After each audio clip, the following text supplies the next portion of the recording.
नमस्कार दोस्तों, मैं कुंदन सिंह आप सभी का स्वागत करता हूं जीवन के रास्ते यूट्यूब चैनल में।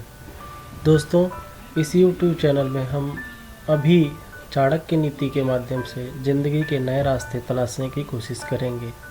दोस्तों, क्या आप जानते हैं कि चाणक्य एक ऐसे विद्वान हुए हमारे इस इतिहास में जिनके द्वारा बताई गई नीतियाँ, अर्थशास्त्र, सारी चीज़ें आज भी उतनी ही वैल्यूएबल हैं जितना उनके समय में था।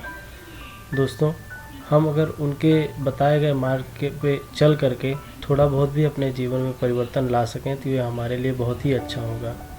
दोस्तों, इस कड़ी में हमारा जो पहला सूत्र है वो है, यदि पंडित भी किसी मूर्ख को उपदेश देता है वह घोर कष्ट में आ जाता है। यदि वह एक दुष्ट पत्नी का पालन पोषण करता है या किसी दुखी व्यक्ति के साथ अत्यंत घनिष्ठ संबंध बना लेता है तो भी वो तकलीफ़ में आ जाता है। इसका मतलब ये है दोस्तों कि आप कितना भी विद्वान रहिए, लेकिन अगर आप मूर्खता का साथ देंगे, दुष्ट लोगों का साथ देंगे तो आप कष्ट में आ ही जाएंगे। दोस्तों, हमारा दूसरा सूत्र है, दुष्ट पत्नी, झूठा मित्र, बदमाश नौकर और सर्व के साथ निवास साक्षात मृत्यु के समान है।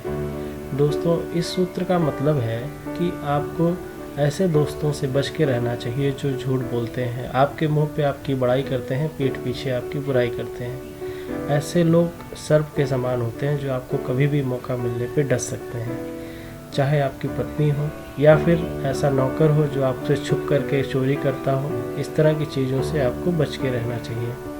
तीसरा सूत्र है दोस्तों, अच्छा मित्र वही है जो इस समय साथ दे, यानी आवश्यकता जब आपको पड़े तब साथ दे, किसी दुर्घटना पर, जब कोई अकाल पड़ा हो, लड़ाई झगड़ा हो या फिर आपको राजा के दरबार में जाना पड़े, और अंतिम समय में, यानी कि जब आपकी किसी से लड़ाई हो जाए या कोई दुर्घटना हो जाए या जब कभी भी आपके ऊपर कोई ऐसा अपराध का वो लगे कि आपको जेल में जाना पड़े, उस समय में जो आपका साथ दे वही असली मित्र है। दोस्तों, चौथा सूत्र है, अगर हो सके तो विष में से भी अमृत निकाल लें। यदि सोना गंदगी में भी पड़ा हो तो उसे उठाएं, धोएं और अपनाएं। निचले कुल में जन्म लेने वाले लोगों का भी आपको सम्मान करना चाहिए। इसका मतलब ये है कि अगर दोस्तों अच्छी चीज़ें हमको कहीं से भी मिले, चाहे वो ज़मीन से मिले, चाहे कहीं भी किसी भी गंदी जगह से, जैसे कि कमल कीचड़ में खिलता है लेकिन कमल की कीमत होती है, उसी तरह से दोस्तों अच्छे गुणों को हमें कहीं से भी अपनाना चाहिए। अगर दोस्तों किसी गलत आदमी के अंदर भी अच्छा गुण है तो उसमें जो भी सर्वोत्तम ज्ञान है उसको आपको ग्रहण करना चाहिए। यदि कोई बदनाम घर की कन्या भी हो और वो महान गुणों से संपन्न हो तो आपको कोई सीख अगर वो दे सके तो आपको उसको ज़रूर ग्रहण करना चाहिए। दोस्तों, ये चौथा और पांचवा सूत्र दोनों मिलाकर के एक ही सूत्र है। इन दोनों सूत्रों का सीधा सा मतलब यही है कि अच्छी चीज़ कहीं से मिले आपको ज़रूर ग्रहण करना चाहिए। दोस्तों, छठा सूत्र है, जहाँ ना हो ऐसे लोग वहाँ आपको कहीं नहीं जाना चाहिए। वो कैसे लोग?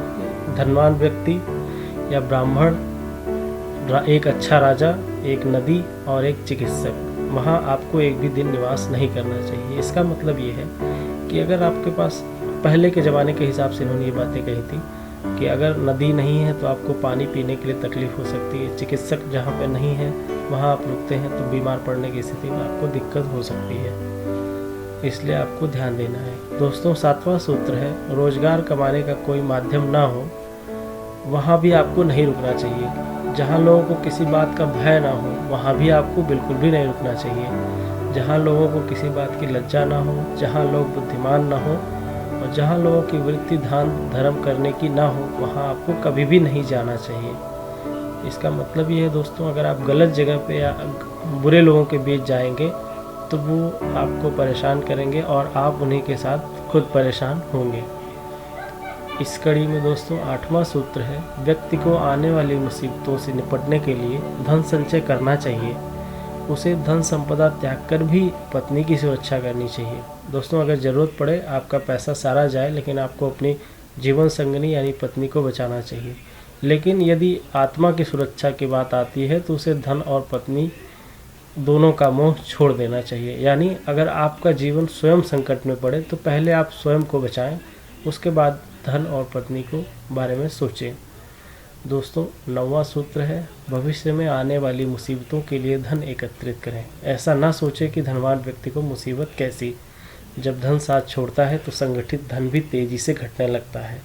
इसका मतलब ये है दोस्तों कि आपको अपने फ्यूचर के लिए कुछ ना कुछ सेविंग करके रखनी चाहिए। जैसे कि आप नौकरी करते हैं, कुछ भी करते हैं, जो आपकी इनकम है उसका कम से कम 25-30% आपको सेव करके रखना चाहिए बुरे वक्त के लिए, क्योंकि जब बुरा वक्त आता है तो कितना भी आपके पास पैसा हो वो सब खत्म हो जाता है। 10वां सूत्र है दोस्तों, उस देश में निवास कतई ना करें जहां आपकी कोई इज्जत नहीं हो, जहां आप रोज़गार नहीं कमा सकते हैं, जहां आपका कोई मित्र नहीं हो और जहां आप कोई ज्ञान अर्जित नहीं कर सकते हैं। इस बात का सीधा सा मतलब यही है दोस्तों कि ऐसी जगहों पे आपको बिल्कुल भी नहीं जाना चाहिए जहाँ पे आपकी इज्जत ना हो। दोस्तों ये